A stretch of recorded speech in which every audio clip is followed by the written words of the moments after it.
I'm Wardee with Traditional Cooking School. Welcome.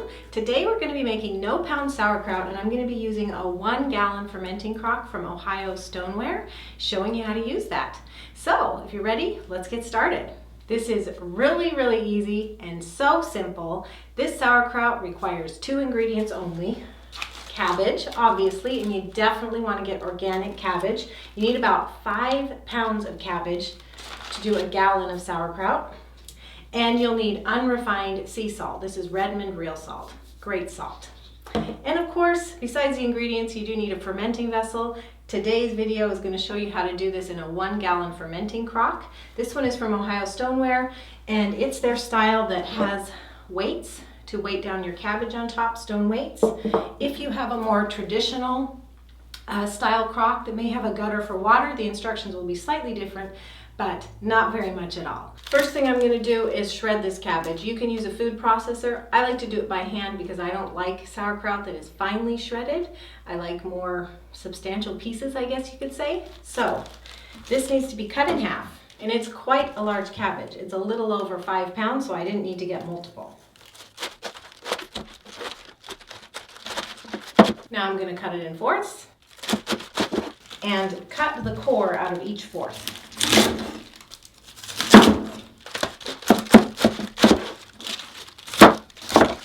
Okay, now before going any further, I'm going to take off these outer leaves, and if any were, yucky or damaged, they wouldn't go in the sauerkraut.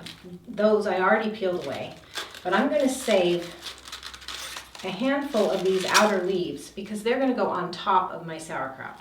So I'll just pull off some. Okay, so these just going to set aside for later. Now it's time to start shredding.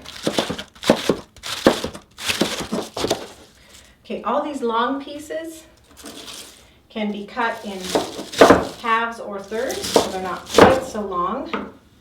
And then you want to collect all your cabbage in a big bowl.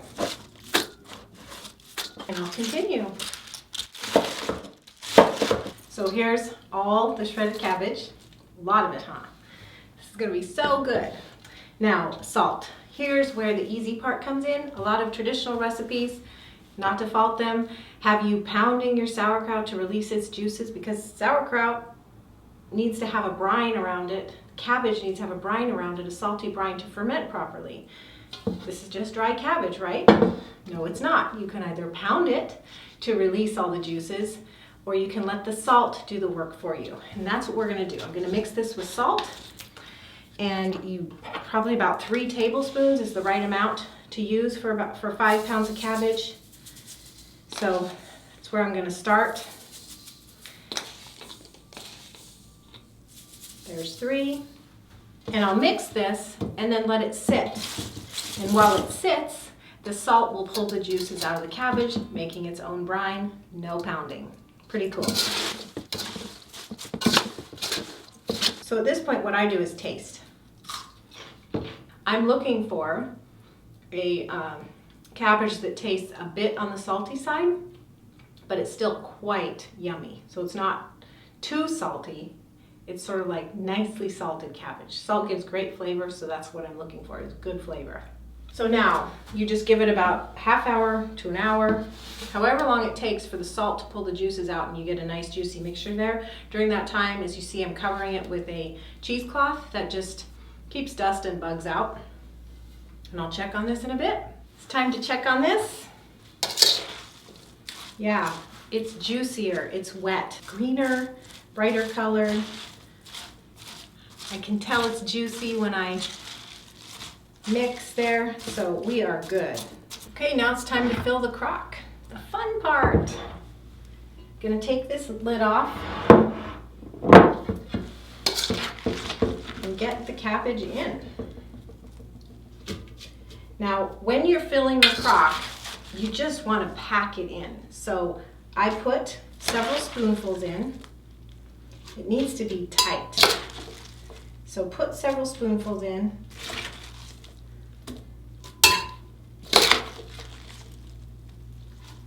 Then you can use your hands to get it in, or if you have a kraut pounder or a Prepper Pro. My favorite is from homesteadersupply.com. It's called the Prepper Pro. You can use this or the back of a spoon or your hands, but you want to pack your sauerkraut in tight.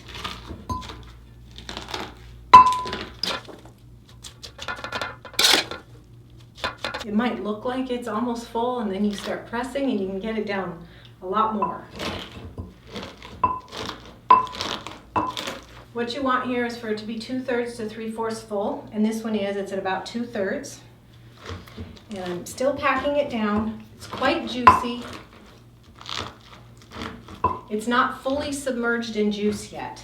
And what happens is that over the next 24 hours, the salt is going to pull even more juice out of the cabbage, and it'll make it nice and juicy. So I'm not concerned that it's not covered in juice yet, but I want it to be in about 24 hours.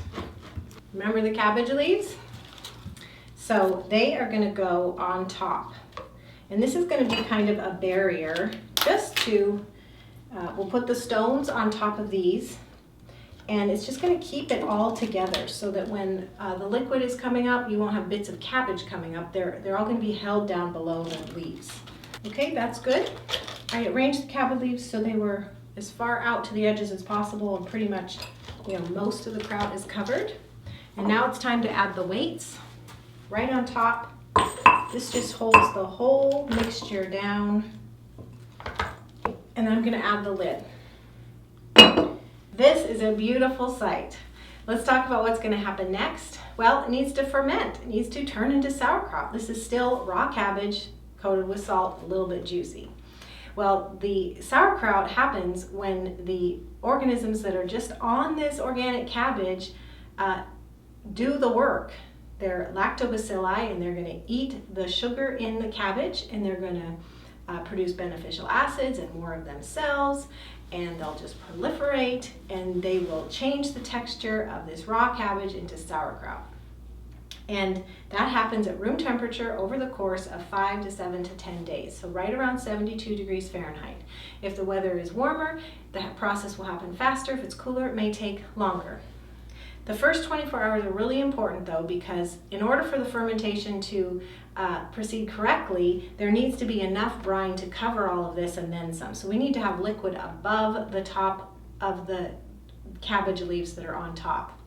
So over the course of 24 hours, the salt is going to pull more liquid from the cabbage, and that's really good. Safe fermentation needs to be under the cover of brine.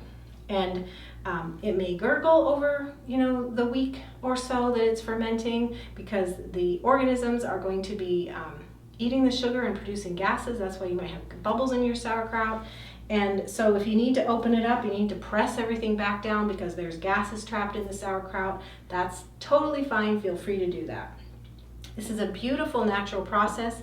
It doesn't always follow exactly what the recipe says, so I encourage being hands-on and paying attention and being willing to press it down, but in the end you're going to have wonderful, delicious sauerkraut. So we're going to check in on this in about a week's time after it ferments, and you'll see the transformation. Hi there, you're back. It's been a week, so it's time to check on this sauerkraut. There is a lot of liquid at the top. Cabbage is all submerged under the brine. The weights have held it down nicely, so we're going to dive in and check on it now.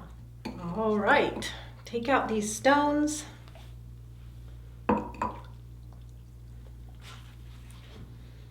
And I can even take out my cabbage leaves that were keeping everything down. Fresh, sour.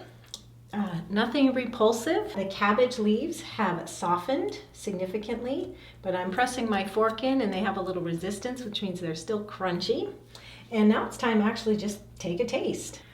So here we go.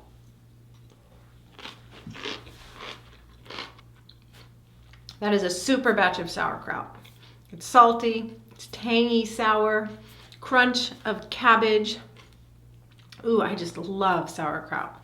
I could eat gobs of it. So I'm calling this a winner. So what do you do now? Well, this sauerkraut can be eaten now. It can age some more. If you want to age it more, it can mellow out in flavor. It can get less salty. It can develop complex flavors. A lot of people love sauerkraut that's weeks, 2 months old, and they don't care for it so much when it's this age, totally fine.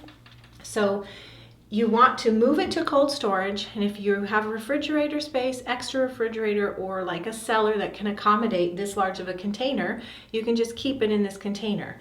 If you don't have room to keep it in cold storage for either aging or just to put it somewhere cold while you're eating off of it, you can repack into quart size or half-gallon jars or whatever size containers are going to fit into your cold storage. Now, what to keep in mind here, you want it to be repacked carefully. So just like we made sure that all the cabbage was under the brine for fermenting, that's how you want to store it in cold storage as well. So if I was keeping it in this container, that means I would put my cabbage leaves on top to hold the little bits of sauerkraut below the brine, and I'd put the weights right back on top. And every time you get in and out of one of your containers, you repack it carefully. One thing you want to watch for, especially if you are storing it in this crock that is not airtight, is that over time, whether you're eating off of it or whether you're letting it age for several more weeks, that there may be some brine lost due to evaporation.